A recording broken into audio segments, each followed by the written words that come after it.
Right. Hello, fellow QBs. Today I'd like to talk about two topics. One is the new tabletop simulator demo, and the other is the scenario book. I want to start with a demo first. So I set up a new demo with a quick start tutorial.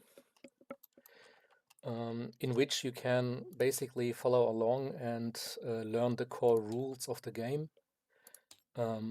If you run into any issues with it, please let me know so I can adjust before we send that to the printing. So you don't have to necessarily read through the rulebook first. So you can simply start with the quick start tutorial, which has 12 pages, but it gives you a good idea about how the game works. And yeah, it has a note next to it because I for the setup of the digital version I already did two of three setups already, so you might run into minor issues, but they are explained here in the in the notes. So if you want to try out, feel free to try it. It's made for 3 characters plus a companion. Some cards are lying next to the decks because the tutorial will mention them. Instead of drawing a random card, you have to draw one of these cards because the explanation will mention them. And then feel free to try out. The demo has no backsides, so the cards, the backside of these cards are not available. The full version, of course, will be. Same goes for the characters. Next up is the scenario book, which will be not included in this demo, but I'd like to show you and talk a little bit about it here in this video, because some I think are a little bit confused about what the scenarios will be, and the scenarios are not meant to be a campaign. So it's not a campaign game. The scenarios basically are various missions to give you a unique setup with some rule changes. Some of them are very unique in specific mechanics, and I like to go through some of them. There's an introduction to the scenario play. So first you will play most likely this quick start tutorial. If played that, then you can basically play the which was planned as the scenario mission, or the first tutorial mission in the rulebook. This most likely will still stay in there, but you can set up that with 4 characters and play through that. And then after playing that, you can basically tackle the various scenarios. So far we have 4 scenarios in the book, and then I will show you some further ideas which hopefully will be unlocked through stretch goals. But those require some extra work because they are not fully tested. Some of them don't work as I hoped to be. So that simply needs more time and a little bit more budget because we need some extra testers to test it fully. So let's start with the first scenario. These difficulty and length suggestions are not final. They will change, and maybe the values will change. Maybe that's not 45 minutes, maybe it will be 30 minutes, but simply need further testing. The first one is called Rescue Your Companions. I'll give you here a specific setup, which rooms are required, where the companions will have to lay down. And basically the goal is, in a scenario, you start with 2 helpless crew, your beloved companions. They are scattered around the ship and need a helping hand to get escorted to safety. Basically the goal isn't here about finding the spare parts. It says here at the bottom. It's not about finding the spare parts. It's basically just about going to your companions, helping them up, and then they will follow along to you with you to the quarters, and then you have to lay them down, take care of them so they don't get surrounded by enemies, and then basically you press the button to win the game at the command center. The command center is more in the middle, so it can also get destroyed. So you have to repair that room as well. It cannot be destroyed by a dice roll, but the cubes will have to go through this room to get to the engine room. So that's another different style to the tutorial mission. The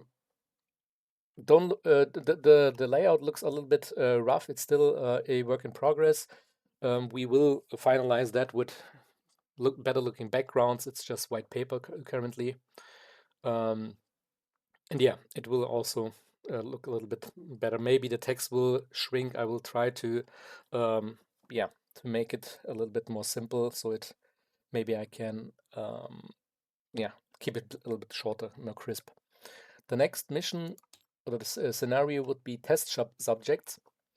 It says in the scenario the researcher must be in play, the character.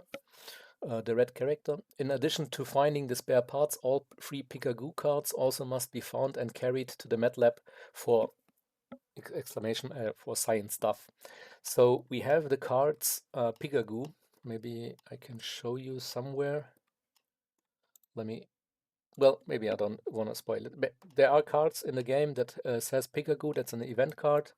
When that one is getting drawn, it will say you have to spawn a cube. And normally that cube would be a normal enemy, so you can attack it. But for this scenario, you have to put them in your inventory and bring them to the med lab so they can be investigated and researched on. Then we have, plus the spare parts, of course. Then we have the third one. It's called Overrun. In this scenario, the ship is full of cubes right from the start, but you begin with starting items that you can distribute freely among the crew. So that means in this scenario, the initial setup usually is 1 dice roll per player and or partake in participating character. But here you roll it 8 times in total, no matter how many characters you play with. But you have starting weapons, and if it's only 1 player taking part, I mean, I don't suggest playing it solo, but when playing solo, at least 2 characters or 1 character and a companion, then you have starting weapons, a laser cutter, the blaster, and pulse pistol, and 2 repair tools. Of course, when you only have 1 character, you most likely will disregard or discard the impulse pistol. But the rest is basically a fully equipped character. Not the best equipment, but at least we have equipment. So the goal is get everything repaired. Let's see, find the 2 spare parts and insert them into the bridge so you can send out the distress signal. So it's basically the same as in the tutorial, but it's just a quicker start into the game. But it's harder with when you play it with more players, because you still need to find more weapons, etc. When you're playing with just 2 characters, it's a little bit easier. So I'm not sure about the difficulty so far. Then we have the last one that currently is available. It's called Don't Panic. In this scenario, 4 rooms are already breached from the start, and cubes are swarming in fast. Grab your repair tools and seal the ship quickly before it's too late. So you have, as you can see, 4 rooms are already damaged. It's with a breach token, and you basically lose the game once the other rooms are also breached. So you have a rougher start. You don't have starting items in this scenario, so you need to find the repair tools.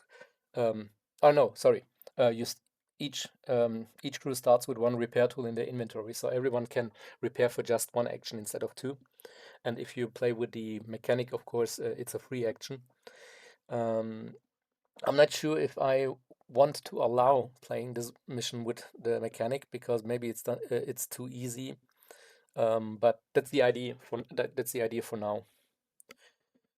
You also play with a fusion core, which basically charge itself every turn. I don't know if I can zoom in, maybe here. well, I didn't include the backside, never mind. So it will charge the load every turn by 1. So basically it damages itself every turn. So you need to check by and repair it or unload discharge the load. So then I currently have some ideas written down, which hopefully will be unlocked in the stretch goals. As said, not every one of them functions the way I want it to be. One is save yourself if you can. In this scenario, the cryo chambers are rescue capsules. Find spare parts to repair the rescue capsules in the cryo chambers. Not a communication on the bridge. Help will not come. Place one rested marker per character in the room to track the progress. One spare part less than character in the game. Also with companions, the last one must roll a cube spawner. 5 to 8, no malfunction. 1 to 4 means malfunction. That person loses the game. So basically said, it's a little bit semi-cooperative mode. So everyone needs to find a spare part so they can repair their the escape pods. I thought that's maybe a nice twist to the game. So you try to cooperate at the beginning, but at the end, not everyone can automatically win. So the last one has to roll the dice for hopefully to get a good roll, unless otherwise he will win. Or maybe someone want to sneak earlier to the cryo chambers to escape earlier. Then I thought about a scenario. It's called "It's Falling Apart." In this scenario, the ship will slowly start to fall apart. At specific rounds, players must have to remove a room of their choice out of the game, including everything that is currently inside that room and its remaining search deck, one after another, till either the scenario is won or the drive or the bridge is gone. So I wanted to add a doom ticker, which means I'm not sure exactly when that specific time has to come. So maybe after finding the first spare part or something, then maybe the doom ticker starts ticking. So after maybe, I don't know, 2 or 3 rounds, you always have to decide which room to remove, which means some pathways will be blocked because the room is gone. But also means maybe you want to sacrifice a room that still had items, so the search deck with items on it, but also had, I don't know, maybe 10 cubes in it as well. So maybe you want to just remove the cubes as well. I think that's a nice different style of game, but I'm not fully sure how well it is balanced yet. So I need further testing. The next one is So Toxic. In this scenario, each cube deal 1 extra damage to the crew, making them even more dangerous. So currently, every cube deals just 1 damage. In that one, each cube will basically just deal double damage. It just needs more strategic planned, because the engine room or the fusion core will take double damage. So it's just a little bit harder. Maybe, I don't know. These are not in a specific sort. The last one is Flipping Corridors, and that one I think will be. I wanted to add a randomizer into the game. Flipping Corridors. In this scenario, all corridors have to be flipped on the backside once a breach token is placed anywhere on the ship, creating chaos. This can happen only once per round, so further breach tokens in the same round will not flip them back again. That means, I don't know if you know the backside of the. Well, it's a little bit hard to show you, because the backside of these corridors have some doors removed, meaning you will so the pathway in the spaceship will always the more tokens will be placed. So you can't, maybe currently you can go through this way, but the backside of this card maybe means this door is blocked, so you have to walk around it. Maybe then you will be trapped somewhere, but means a room has to be breached so it can be always flipped again. That's just a chaotic randomizer to the game.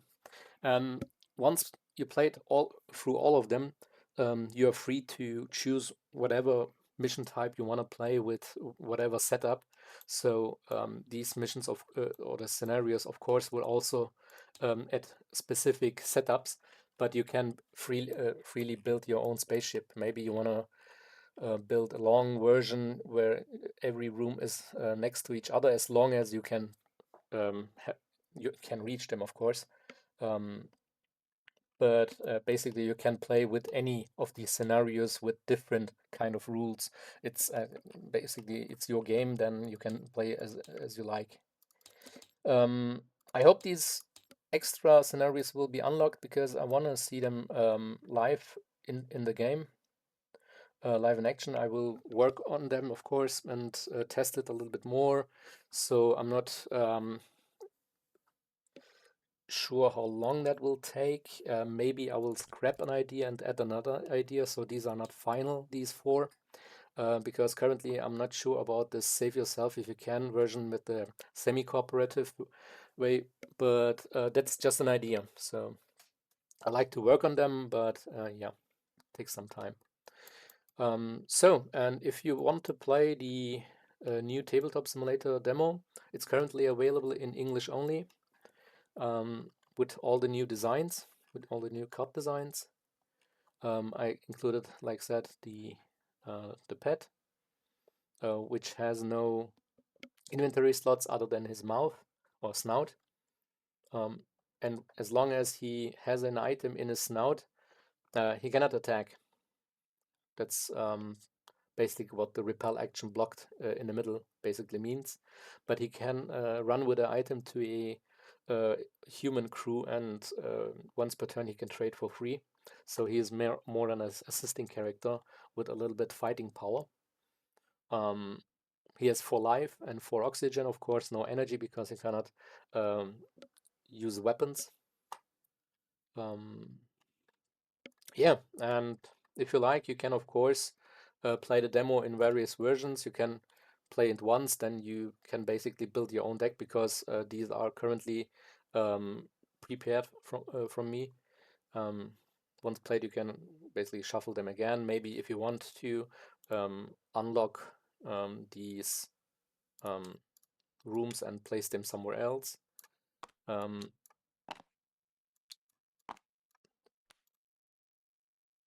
That's basically up to you.